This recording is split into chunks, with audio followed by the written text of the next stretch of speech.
15 минутта дастарханыңызда ыстық лепешка тұратын болады. Енді магазиннен ана алмайтын боласыз. Ендеше іске кірісейік. Бізге 500 мг жылы су керек, 1,5 қасықтай тұз, 1 шай қасық шекер керек. Және ашытқымызды саламыз. Кейін 3 ас қасықтай сұйық май құямыз. Кейін үстіне ұнымызды салып, жақсылап жұмсақ қамыр илейтін боламыз. Қамырымыз осындай қолға жабысатын болып, өте жұмсақ болып шығады. Бетін жауып, жылы жерге жарты сағат, 1 сағатқа қойып қоямыз.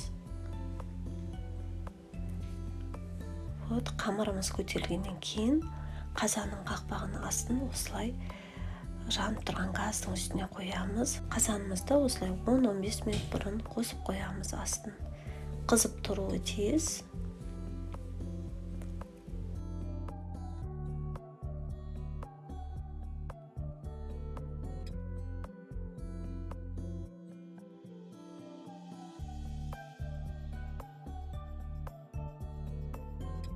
Кейін қамырымызды екіге бөліп аламыз. Қараңыздар, өте жұмсақ, әдемі қамыр шықты. Қыздырып алған қақпағымыздың үстіне аздап осылай су себеміз.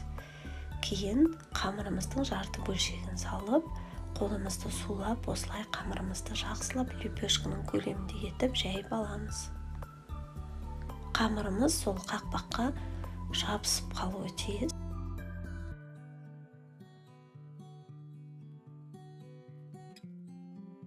Өзіңізге ыңғайлы шанышқының немесе осындай дөңгелек бір ыдыстардың көмегімен узор жасасаңыз болады. Кейін қызып тұрған қазанымыздың үстіне осылай міне қамырымызды саламыз, лепешкамызды. Асты осылай қатты жанып тұрады, астын баспаймыз. Примерно 15 минуттан кейін, 15-20 минуттан кейін алсаңыз, лепешкамыз дайын болды. Өте ыстық, жұмсақ, әдемі болып шығады. Мен 2 лепешка шығардым. Қараңыздаршы, қандай әдемі.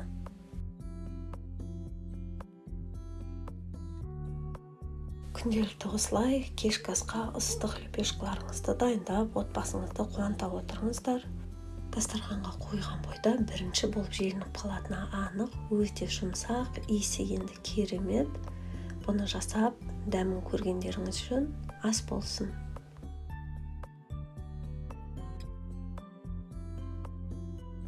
Рецептім ұнаса, каналыма жазылып, лайк басып, комментарий қалдыра кетіңіз. Сіздерге ас болсын. Тағы да сіздермен керемет рецепттермен бөлісетін боламын. Жіберіп алмаңыздар.